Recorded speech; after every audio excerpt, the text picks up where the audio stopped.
뉴스룸을 시작하겠습니다. 대선을 31일 남겨놓고 김문수 전 고용노동부 장관이 국민의힘 대선 후보로 확정됐습니다. 다만 김 전 장관은 선출 직후 이재명 세력의 집권을 막기 위해서라면 어떤 세력과도 강력한 연대를 구축하겠다면서 한덕수 후보 등과의 단일화 가능성을 열어뒀습니다. 먼저 유한울 기자입니다. 국민의힘 제21대 대통령 후보자로 김문수 후보가 선출되었음을 선포합니다.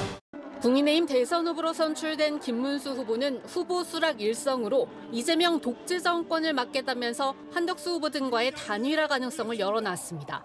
저는 민주당 이재명 세력의 집권을 막기 위해서라면 어떤 세력과도 강력한 연대를 구축할 것입니다. 다만 국민들과 당원들이 납득할 수 있는 절차와 방식으로 추진해 마침내 이기겠다고 했습니다. 김 후보는 그렇게 해서 대통령이 될 경우 개헌을 추진하겠다는 뜻도 분명히 했습니다. 낡은 1987년 체제를 바꾸는 개헌을 추진하겠습니다. 정치와 사법, 선거제도를 개혁하겠습니다. 특히 감사원이 선관위를 감사하도록 하고 사전투표 제도를 폐지하겠다면서 여전히 탄핵 반대 세력의 부정선거 주장에도 함께하는 모습을 보였습니다. 김 후보는 오늘 발표된 3차 경선 결과에서 56.53%를 기록하며 43.47%를 얻은 한동훈 후보를 꺾었습니다. 일반 국민 6천 명을 대상으로 한 여론조사와 선거인단 40만여 명이 참여한 당원 투표에서 모두 앞섰습니다. 김 후보는 경선 과정에서 갈라진 표심을 끌어안기 위해 한 후보를 비롯한 다른 후보들을 단상으로 불러 함께 손을 들어 올렸고 한 후보도 여기에 화답하며 당원들과 국민들의 결정에 승복한다고 밝혔습니다. 이 대한민국이 위험한 나라가 되는 것을 막아주실 것을 부탁드립니다. 저도 뒤에서 응원하겠습니다. 김 후보는 한 후보를 비롯해 다른 경선 후보들에게 선대위원장직도 제안할 계획입니다. JTBC 유한울입니다. 김문수 후보와의 단일화 논의를 앞둔 무소속 한덕수 후보는 오늘도 개헌 논의에 불을 지폈습니다. 집권 3년 안에 개헌하겠다는 걸 제일 공약으로 앞세운 한 후보가 개헌을 매개로 한 이른바 빅텐트 논의에서 주도권을 쥐겠다는 구상으로 보입니다. 두 후보는 이르면 내일 만나서 단일화 논의를 시작합니다. 김태영 기자입니다. 전직 국회의원 모임인 헌정회를 찾은 한덕수 후보는 오늘은 하야라는 단어까지 써가며 강력한 개헌 의지를 드러냈습니다. 국민과 힘을 합쳐서 이 일을 꼭 해낼 겁니다. 그리고 저는 이 일을 해내고 즉각 하야하겠습니다. 한 후보는 개헌에 대해 말을 바꾸는 건 국민에 대한 중대한 범죄이며 개헌 반대엔 국민의 준엄한 심판이 따를 것이라고 했습니다. 그러면서 더불어민주당 이재명 후보를 겨냥한 듯한 발언을 이어갔습니다. 결국 권력을 탐하는 그런 세력이 이 개헌을 하는 한은 우리에게 개헌은 만들어질 수도 없고 문제는 정치적인 목적으로 동의를 하는 듯 하다가 말을 바꿔버리는 정치 세력들이 있습니다. 한 후보가 연일 개헌 이슈에 집중하는 건 반 이재명 빅텐트의 핵심 의제가 될 개헌 논의의 주도권 싸움에서 앞서 나가기 위한 전략으로 풀이됩니다. 이 같은 빅텐트 구상은 국민의힘 대선 후보로 선출된 김문수 후보와의 단일화가 출발점이 될 것으로 보입니다. 당연히 저희가 연락을 할 거고요. 또 축하 말씀도 전해야 될 거고 또 우리가 이런 개헌의 큰 연대를 우리가 하는데 도움이 되는 길이 뭔가 하는 거를 모색을 할 거라고 저는. 한 후보 캠프 관계자는 한 후보가 어제 오늘 여야 보수 진보 가릴 것 없이 두루 소통을 하고 있다며 국민의힘 최종 후보 측에서 오늘 당장 만나자고 요청하면 못 만날 이유는 없다고 밝혔습니다. 한 후보와 김문수 후보는 국민의힘 최종 후보 결정 직후 통화를 한 데 이어 이르면 내일 만나 큰 틀에서 단일화 논의를 시작할 전망입니다. JTBC 김태영입니다. 이재명 민주당 대선 후보는 당세가 약한 강원도를 찾았습니다. 국민의힘 김문수 후보와 무소속 한덕수 후보 간 단일화 움직임에 대해서는 반헌법 세력의 연합이라고 했습니다. 한민정 기자입니다. 엊그제 경기와 강원 접경 지역을 찾은 이재명 후보는 오늘은 강원도 동해안 벨트를 찾았습니다. 근데 이 동네 영업하시는 분들은 힘드실 건데 오신 길에 장 좀 많이 봐가지고 가세요. 전통시장을 찾은 이 후보를 향해 상인들과 시민들은 경제를 살려달라고 했습니다. 경제를 살려주세요.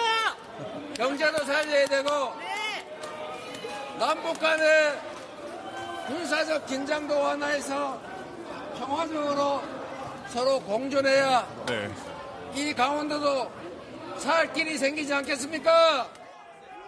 신변 위협 제보가 있다고 밝힌 이 후보는 경호를 강화했습니다.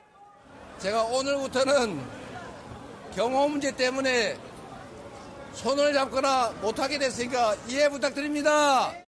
눈은 맞출 수 있습니다. 손은 못 잡아도.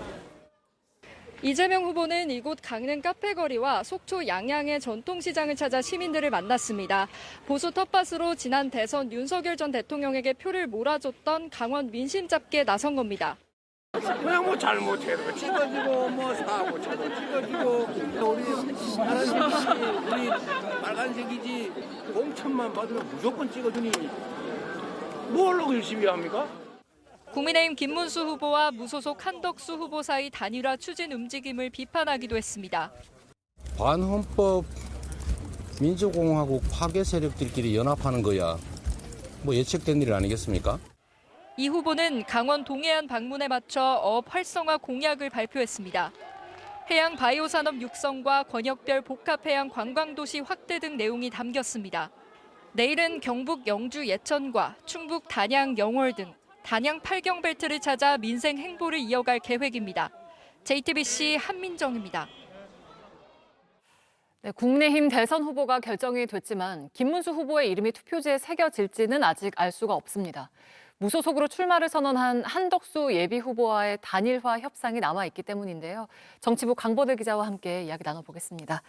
자, 강보들 기자, 조금 전에 최종 후보로 뽑힌 김문수 후보는 한덕수 후보와의 단일화 요구에 가장 적극적이었는데 그런 입장이 그대로라고 보면 될까요?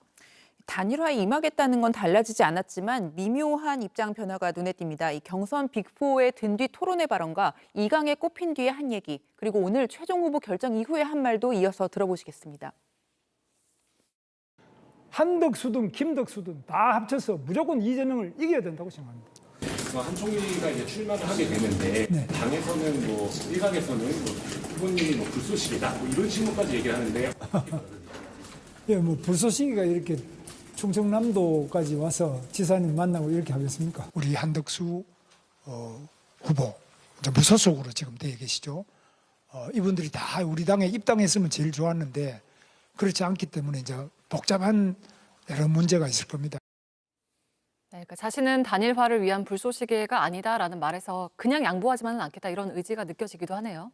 예, 사실 김문수 후보가 오늘 선출된 데는 한덕수 후보로의 단일화를 바라는 당내 주류, 영남 지역 의원들의 지원이 크게 작용했습니다. 그래서 단일화 협상의 주도권이 한덕수 후보에게 있을 걸로 보는 시각이 우세하지만요.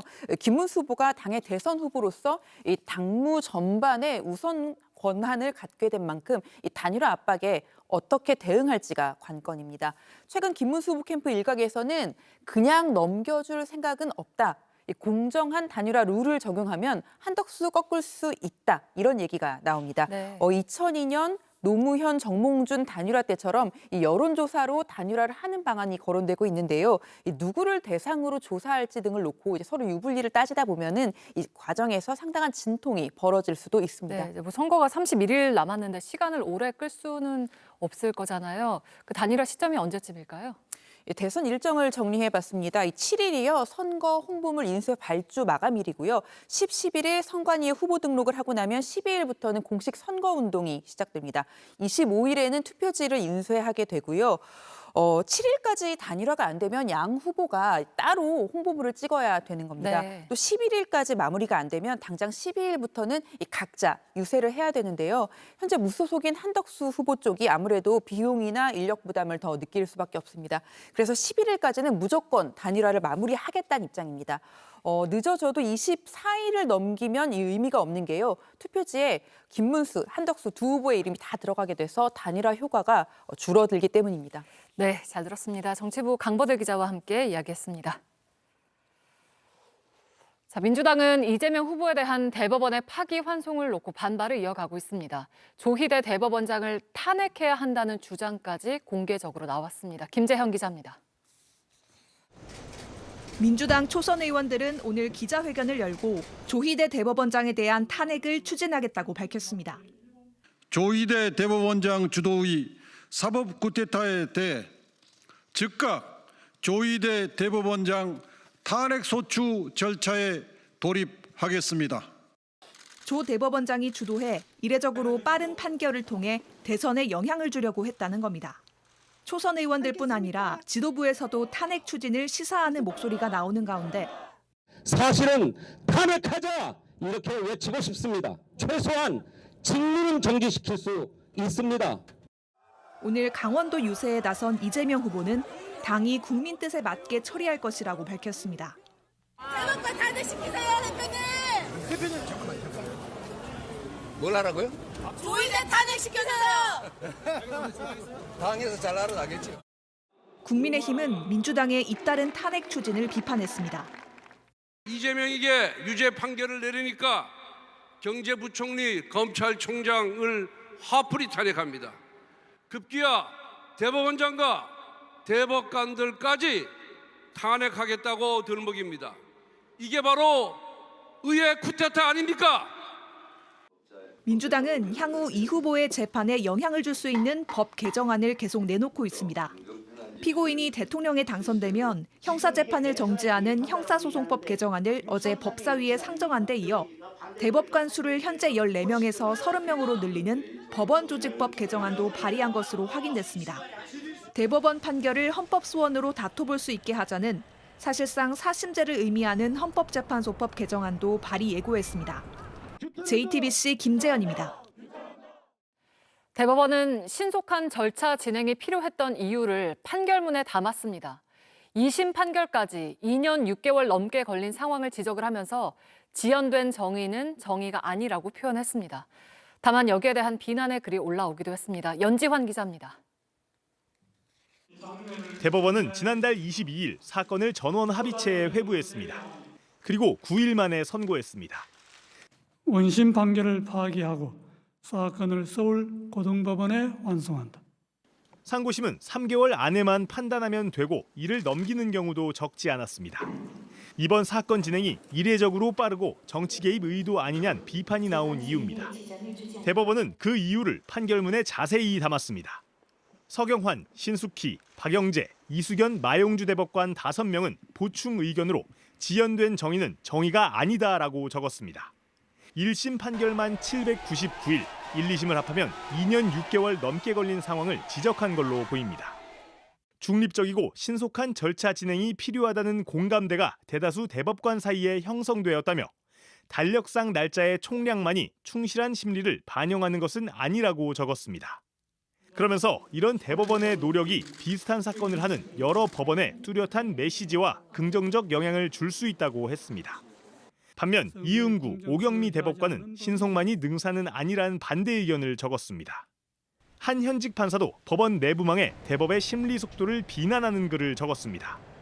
청주지법 송경근 판사는 보지도 듣지도 못한 초고속 절차 진행이라며 피고인 마음을 꿰뚫어보는 관심법, 신통방통하고 전지전능한 능력을 가진 훌륭한 분들만 모이셨을 것이라고 꼬집었습니다. JTBC 연지환입니다. 선거법 파기환송심 재판부는 첫 기일을 바로 지정했습니다. 특히 이재명 후보에게 출석하라는 소환장을 우편이 아닌 집행관이 직접 가서 전달하도록 했는데 앞선 재판 때처럼 이 후보가 우편으로 보낸 걸 받지 않아서 시간이 지연되지 않게 하려는 걸로 보입니다. 김혜리 기자입니다. 이재명 민주당 대선 후보의 선거법 파기환송심 첫 기일은 오는 15일 오후 2시에 열립니다. 법원은 이날 이 후보에게 출석하라는 소환장을 보냈는데 법원 집행관이 직접 송달하도록 촉탁했다는 점이 특히 주목됩니다. 일반적으로는 우편으로 소환장을 보내고 우편 송달이 안 되면 집행관이 직접 방문해 전달합니다. 하지만 파기환송심 재판부는 처음부터 집행관 특별 송달이란 방식을 택했습니다. 지난 재판 과정에서 이 후보 측에 우편으로 서류가 전달되지 않았던 점을 고려한 것으로 보입니다. 앞서 항소심에서는 법원이 이 후보 측에 소송 기록 접수 통지서를 2차례 우편으로 보냈습니다.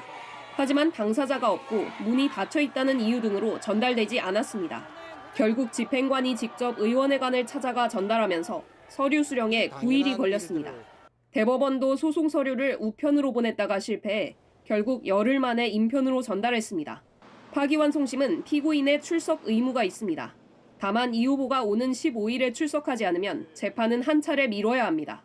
다시 지정된 기일에 또 나오지 않으면 재판부는 그날부터 이 후보 없이도 재판을 진행할 수 있습니다. 빠르면 두 번째 기일에 변론을 종결하고 선고까지 할 수 있어 이달 안에 선고도 가능한 상황입니다. 하지만 법조계에선 대선 전까지 이 후보의 형이 확정되기는 어려울 것이란 분석이 나옵니다. 이 후보가 대법원에 재상고할 가능성이 크고 재상고심 절차에 최소 27일이 걸리기 때문입니다. JTBC 김혜리입니다. 중학생으로 보이는 한 학생이 다른 학생을 때리는 영상이 온라인에 퍼지면서 경찰이 조사에 나섰습니다. 제주에선 태풍급의 강한 바람이 불면서 항공기 결항 등의 피해가 이어졌습니다. 정영재 기자입니다. 오늘 하루 SNS를 타고 빠르게 퍼진 영상입니다. 여중생으로 보이는 학생 둘이 마주보고 서 있습니다. 뒤에 서서 지켜보는 다른 학생은 담배를 피우며 지켜봅니다. 검은 옷을 입은 학생이 뺨을 때립니다. 담배 먹을까? 숫자세? 아니 미안해. 숫자세 하나. 맞은 학생은 울음을 터뜨리며 미안하다고 말합니다.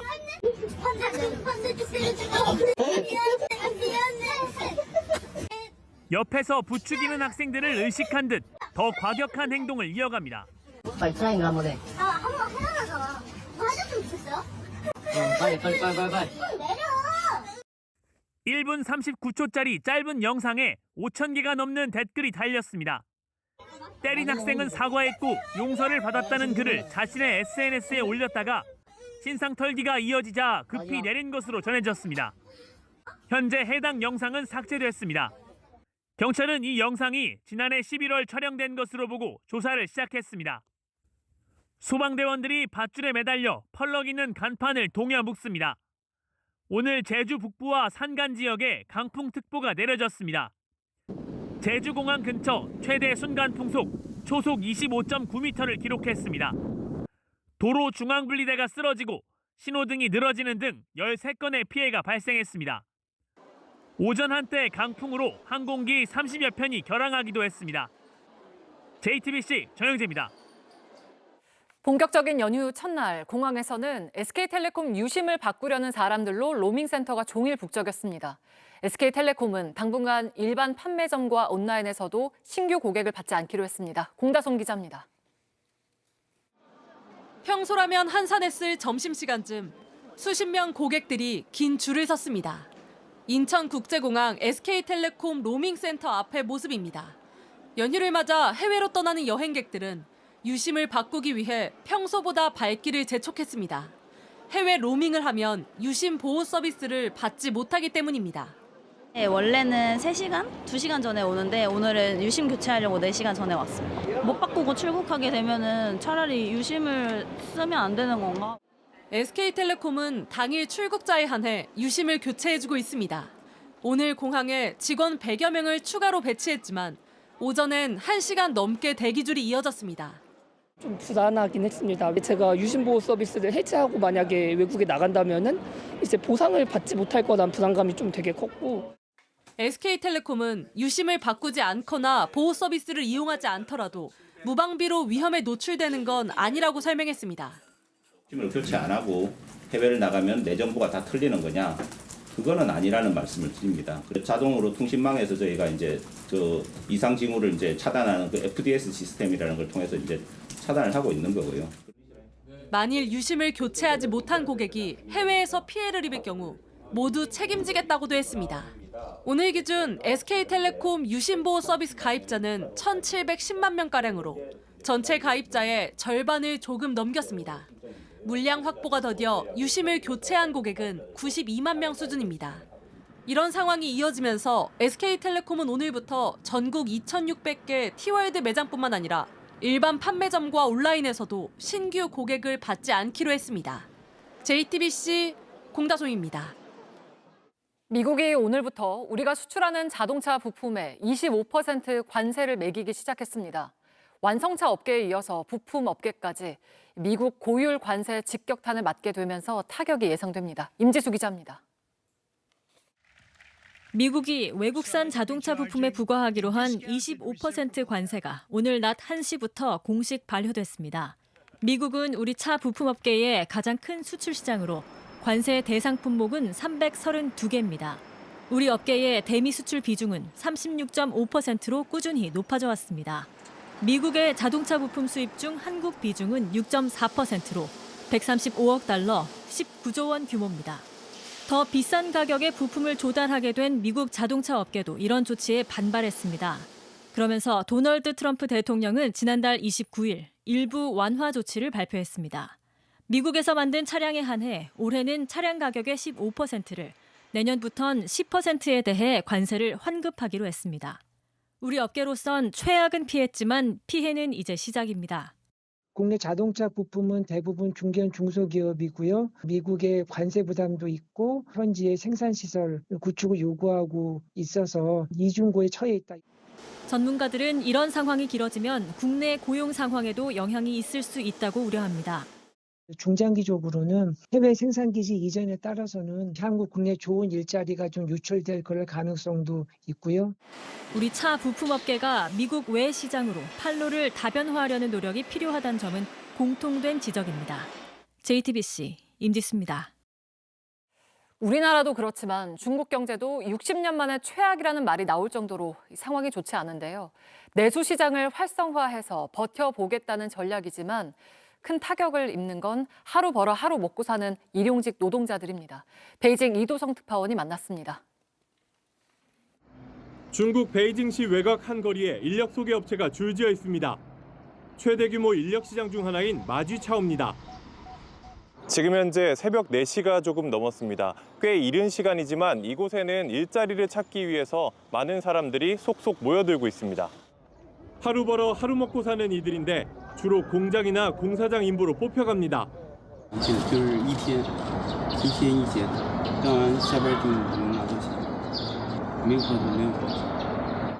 열악한 환경에 종일 일해도 4만 원도 받지 못하는 실정입니다.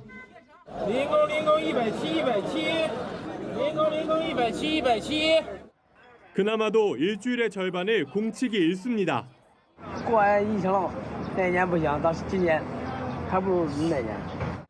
가뜩이나 좋지 않은 경제 상황에 미중 무역 전쟁까지 겹치며 지난 2월 도시 지역 실업률은 코로나19 이후 최고인 5.4%까지 치솟았습니다. 청년 실업률은 16%대에 달합니다. 중국 소비자 심리 지수는 4년째 떨어지고 있고 국제 금융기관들이 전망하는 중국의 경제 성장률도 크게 낮아졌습니다. 중국 당국은 최근 관계부처 합동 기자회견을 열고 경제 침체를 타개하기 위해 내수 진작과 고용 안정 등에 적극 나서겠다고 발표했습니다. 加快推出增量政策，对企业加大扩岗支持，对个人加大就业补贴支持。 13조 원에 달하는 중앙정부 고용보조금도 약속했지만 과연 얼마나 효과적일지는 지켜봐야 할 상황입니다. 중국 베이징에서 JTBC 이도성입니다.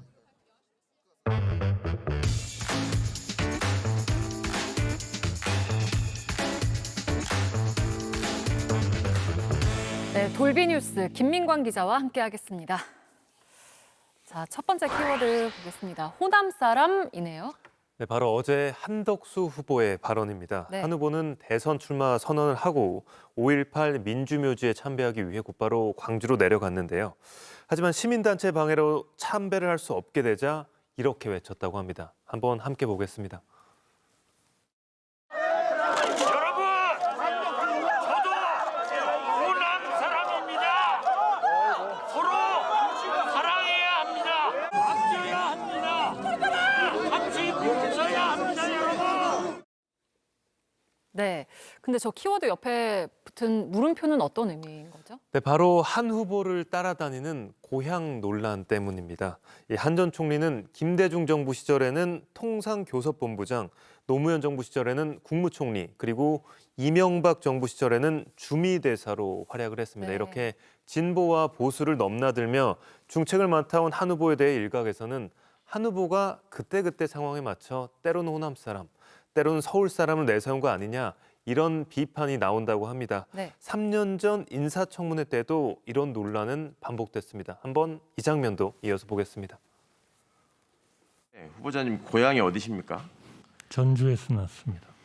근데 왜 그전에는 계속 서울이라고 하셨습니까? 후보자와 비슷한 시기에 공직 생활을 같이 하셨던 분들은 후보자님을 다 서울 분으로 알고 계시고 전라북도 전주 분이라고 나중에 김대중 정부에 들어서 말씀하셔서 깜짝 놀랐다고 하시는 분들이 많았습니다. 그거는 뭐가 잘못 전달된 것 같습니다. 한마디로 얘기하면 언젠가는 원적과 본적을 같이 쓰게 돼 있었는데요. 어느부턴가는 본적만 쓰게 돼 있고. 네, 근데 시민단체는 왜 한 후보의 참배를 막았던 거죠? 네, 시민단체는 한 후보가 내란 수괴인 윤 전 대통령의 파면을 막았다, 이런 이유를 들면서 한 후보의 참배를 막았습니다. 알겠습니다. 다음 키워드 보겠습니다. 자, 생일날 열병식, 이건 누구 얘기입니까? 네, 바로 도널드 트럼프 미국 대통령 이야기입니다. 현지 언론에 따르면 미 육군이 다음 달 트럼프 대통령 생일에 맞춰 대규모 열병식을 준비하고 있다고 합니다. 네. 열병식에는 군인 6,600명이 동원될 예정인 것으로 전해졌는데, 이 대규모 열병식에 대한 트럼프 대통령의 로망은 이미 예전에도 드러난 적이 있었습니다. 한번 그 장면 보겠습니다. I was your guest at Bastille Day, and it was one of the greatest parades I've ever seen. To a large extent, because of what I witnessed, we may do something like that on July 4th in Washington, down Pennsylvania. 네, 그렇지만 일기 때는 열병식을 못했던 거죠? 네, 그렇습니다. 트럼프 대통령이 국방부에 열병식을 준비하라 이렇게 지시는 했는데, 우리 돈으로 1,000억 원이 넘는 비용 때문에 관료들의 반대가 심했고 결국 열병식은 무산됐다고 합니다. 네, 과연 다음 달에는 워싱턴에서 열병식이 이뤄질지 궁금하네요. 근데 그 열병식 날짜를 본인의 생일날하고 일부러 맞춘 건 아니겠죠? 일부러 맞춘 건 아닌데, 이 트럼프 대통령 생일과 미 육군 창설 기념일이 똑같이 6월 14일이라고 합니다. 네, 잘 들었습니다. 돌비뉴스 김민광 기자와 함께했습니다.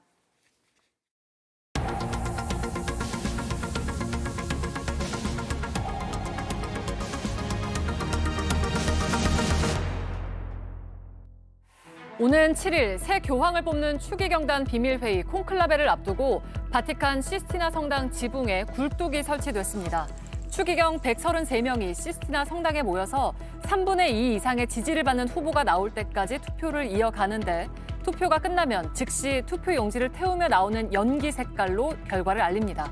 굴뚝에서 검은 연기가 올라오면 재투표를 의미하고 흰 연기가 나오면 새 교황이 결정됐다는 뜻입니다.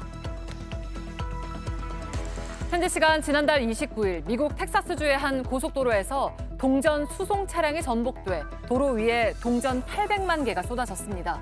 새로 찍은 10센트짜리 동전 총 80만 달러어치, 우리 돈 약 11억 원가량의 동전이 쏟아져서 고속도로가 전면 통제됐고, 약 14시간 동안 운송업체와 도로관리당국, 경찰까지 동전을 회수하는 데 투입됐습니다.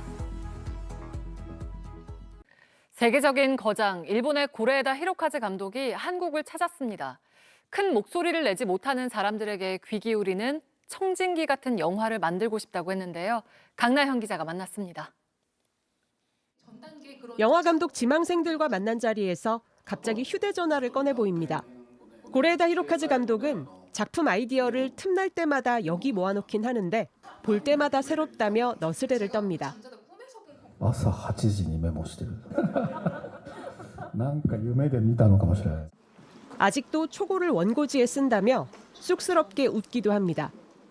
手が動いてないとなんか頭が動かないんだよね。もう本当にそれ古い人間なんだと思いますけど 그렇게 30년을 부지런히 움직인 손끝에서 전 세계 사랑을 받는 영화들이 탄생했습니다. 약자와 빈곤 등 사회가 만든 그늘을 담담하게 비췄고, 가족의 경계를 고민한 영화 어느 가족은 2018년 칸 영화제 황금종려상을 받기도 했습니다. 어느덧 60대 초반이 된 감독의 일상은 여전히 영화뿐입니다. 正直に告白すると完全にワークライフバランスって壊れてるので基本的にずっと映画を作ってるもんですから、日常が映画を作ることと一体化しちゃってるので。 영화 현장의 20, 30대가 대부분인 한국과 달리 일본은 7, 80대도 많다면서 영화가 젊은 사람들만의 것은 아니라고도 강조했습니다. 年齢を重ねることは決してマイナスのことだけではないから、特に映画監督なんて今はすごく楽しみですけど、自分が70代で何が撮れるんだろうかっていうことを考える。 전쟁과 폭력이 난무하고 혐오가 짙어진 시대, 자신의 영화가 할 수 있는 일을 묻자 이렇게 답했습니다. むしろ大きな声を出す人がいるのであれば、声にならない声を作り上げるとか、耳を傾けるとか、例えが難しいんですけれども、その覚醒期ではなくて聴診期になるっていう、そういう意識でいつもいます。 JTBC 강나현입니다.